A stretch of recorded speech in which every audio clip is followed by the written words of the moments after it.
Buenas tardes y bienvenidos a todos. Good afternoon and welcome everyone. Welcome to a community dedicated to providing spiritual tools for living a happy and full life. My name is Karina Shear and I'm the Spiritual Director and Founding Minister here at the Center for Spiritual Living Puerto Vallarta. Today is Saturday, September 26th, and we are continuing with our annual theme, which is 2020 Spiritual Vision. The topic for this month has been facing the fear, and the topic for this week is just do it. So we like to open each week with a spiritual practice called affirmative prayer, which is also known as spiritual mind treatment. This is a powerful tool and a practical tool that helps to shift our consciousness so that we are open and available to accept all the good that is already present into our life. It aligns our thoughts with all good. So let's move into today's service with intention, as we do each week, with a reading from the Creative Thought magazine. And I'll be reading from September 21st, 2014. Spiritual mind treatment is always done in the first person, so I invite you to close your eyes and take these words as your own, if you so choose.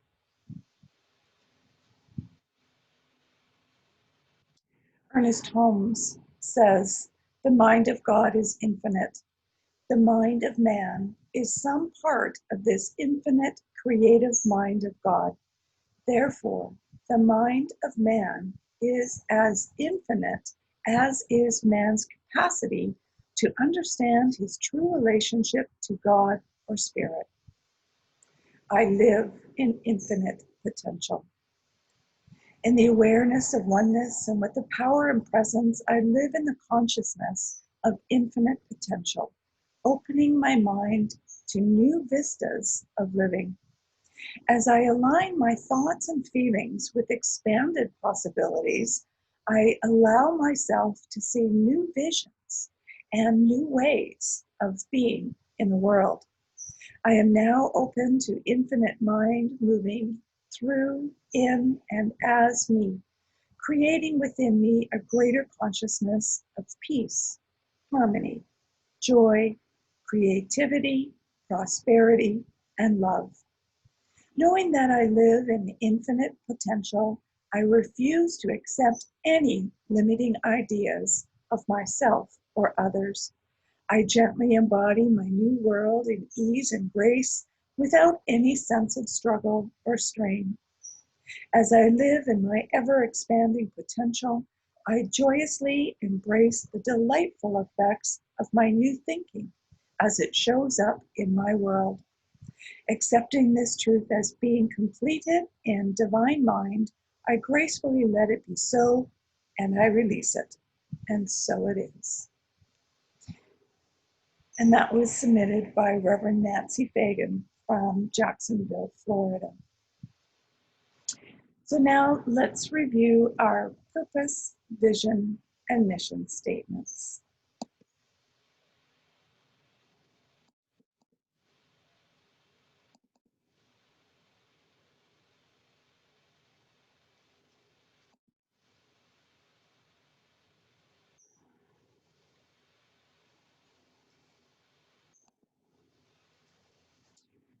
So our purpose is to awaken and celebrate diversity and to love and serve our community. We do this by means of our vision, which is to educate and support each other so we can create the life we desire that works for us right now. And our mission statement is to provide spiritual tools for personal growth and transformation. At this time, I'd like to welcome everyone.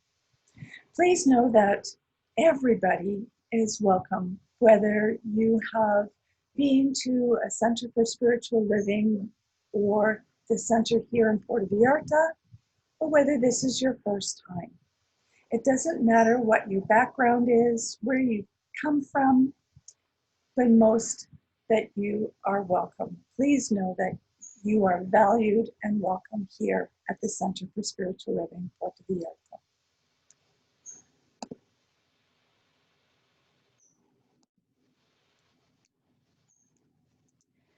So at this time, I'd like to just remind you about who we are.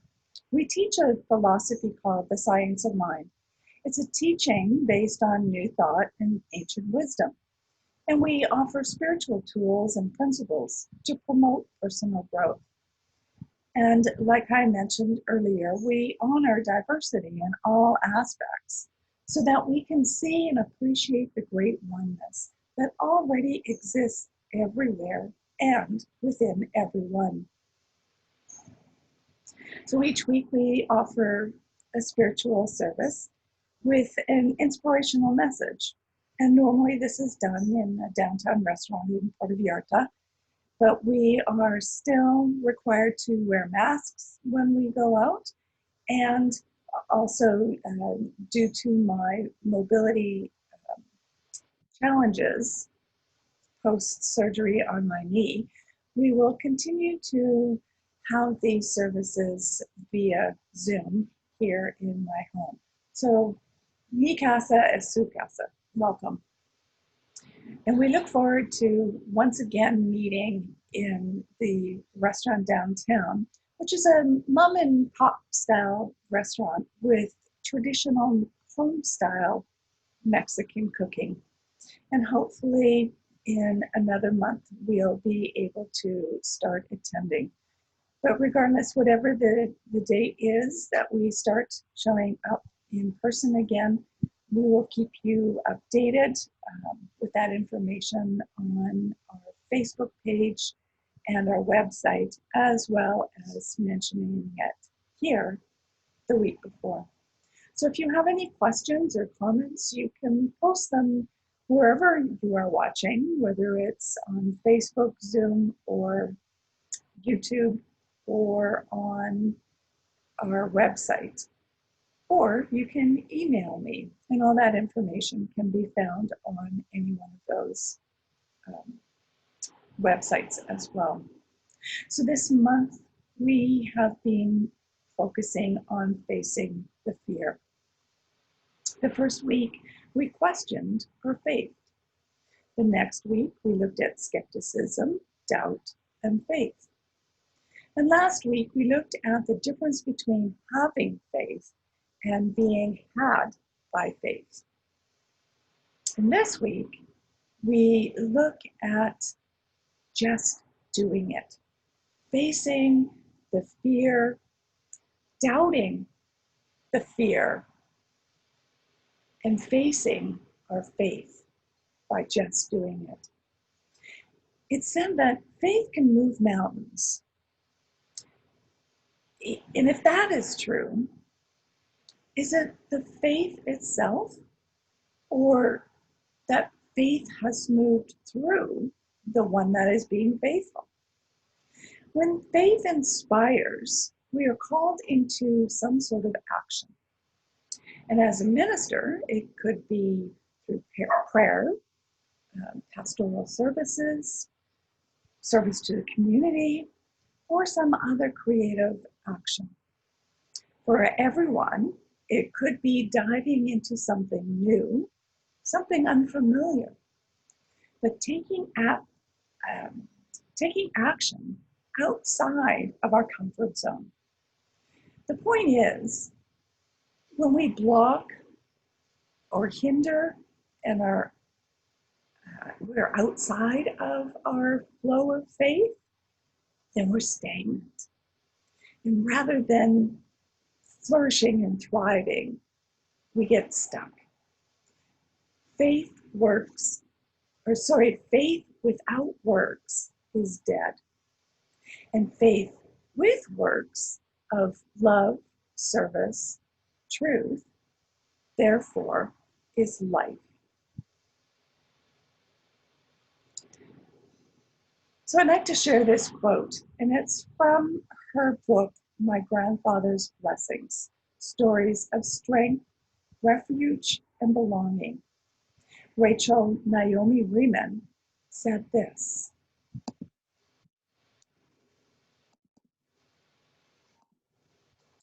"There is a great difference between defending life and befriending life.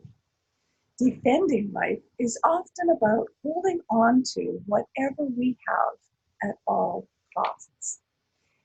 Befriending life may require us to take great risks, to let go over and over again until we finally surrender to life's own dream of itself."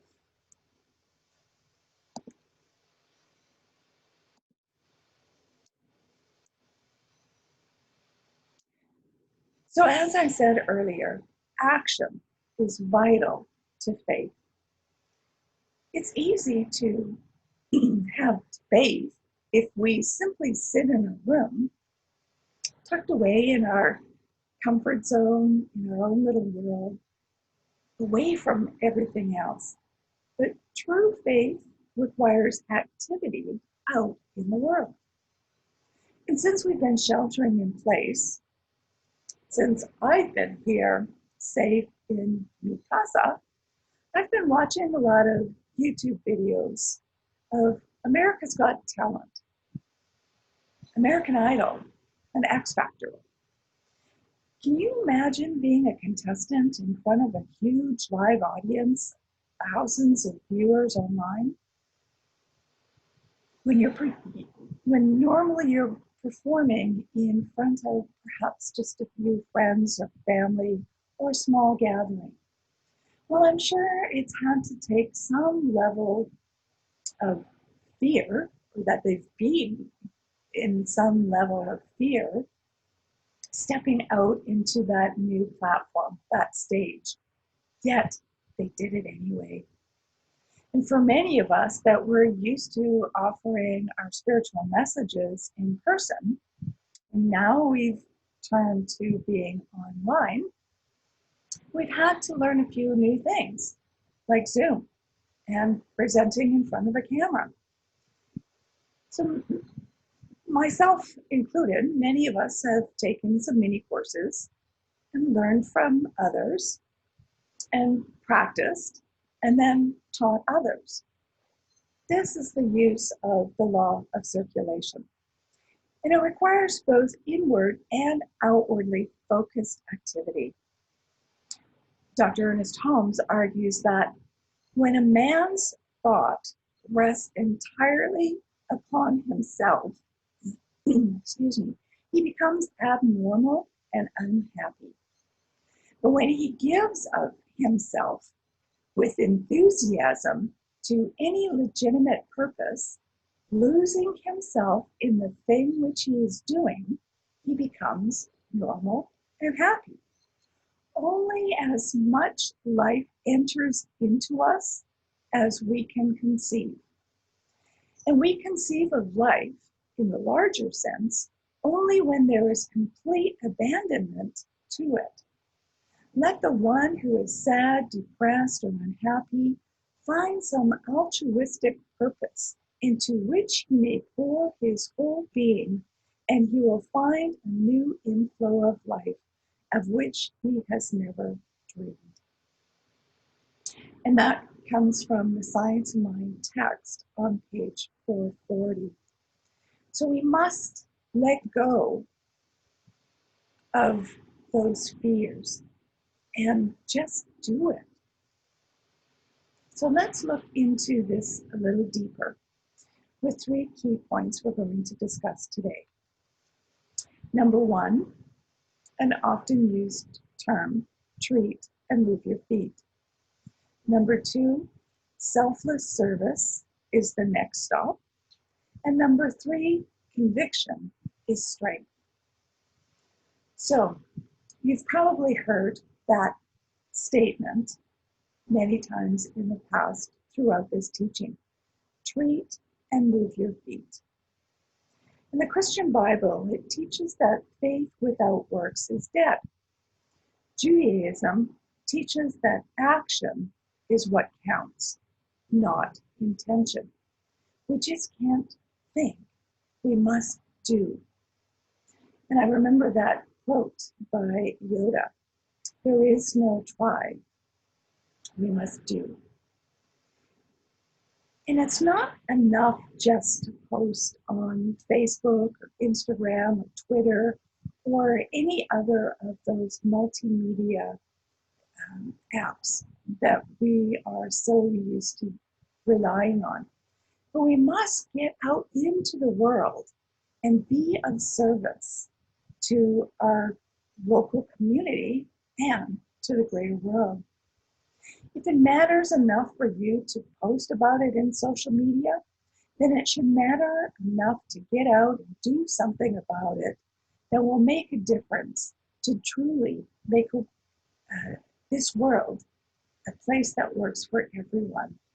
And so there's been a lot of examples of this lately with the Black Lives Matter, with the voting in the United States, with so many people needing assistance. We need to get out and physically do something to make a difference. In Abraham Joshua Heschel's book titled Between God and Man, an interpretation of Judaism, he says this: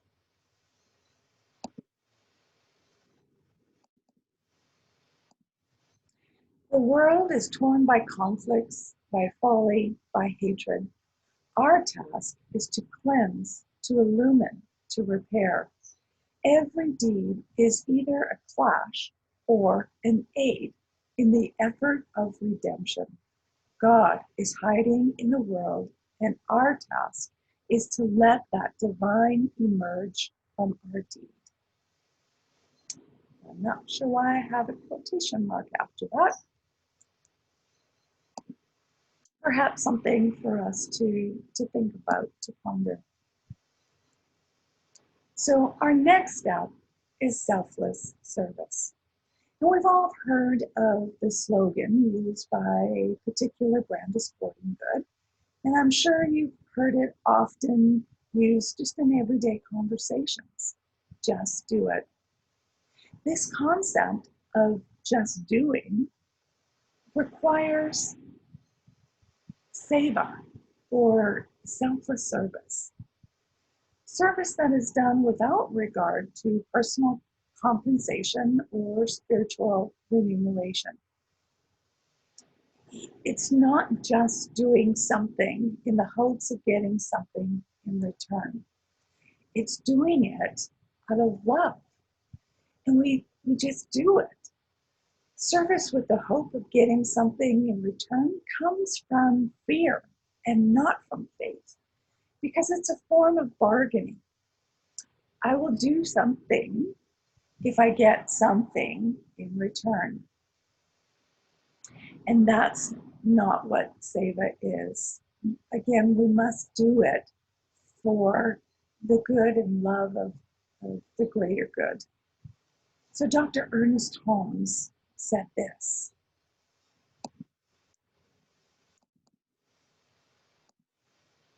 we should be careful not to divide our mental house against itself. Having announced the law of liberty, we must not deny it. When we shall all know the truth, then ways and means and methods will be found for the freedom of all. The mold of acceptance is the measure of our experience. The infinite fills all molds and forever flows into new and greater ones. Within us is the unborn possibility of limitless experience. Ours is the privilege of giving birth to it.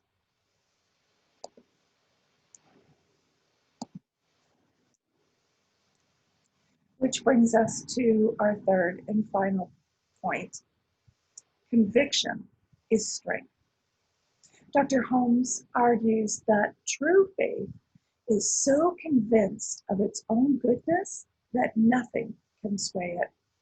There are many stories of things that were not believed possible.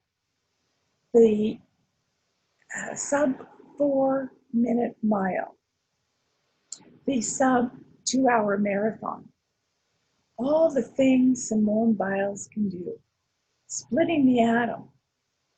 The list goes on. Yet each of these beliefs was proved wrong by someone who had such faith in their ability that nothing could sway them. So, what is it that you hold within you that's waiting to burst forward? Have faith that you can just do it. Today is the day to get involved in your local community, in wherever your good can be served. So put feet to your faith. Take action. Offer a list of possible volunteer opportunities that, or come up with some opportunities that you can do locally or within your center or within just your close knit friends and within your family. Do something because it's for good and just do it. So, our affirmation for today: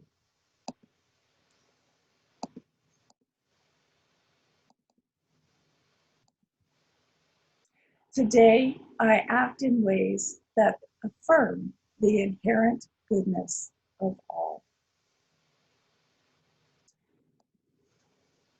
And that brings us to our time of gratitude. And at this point, because we are not in person and passing a basket, we ask that you go to our website, which is www.cslpv.org. And on the landing page, you will see a direct link to our PayPal account. So please give generously from your heart. It doesn't matter the amount. What matters is that you are giving. So if you would like to go ahead now, and I'll bring up our affirmations that you can say with me. I know that my giving blesses and multiplies all that I am, all that I have, and all that I give and receive.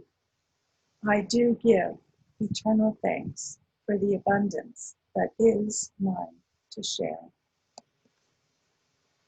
So I'd like to give my gratitude for you and your donations, and also for you joining us here today, or whenever you are watching this video.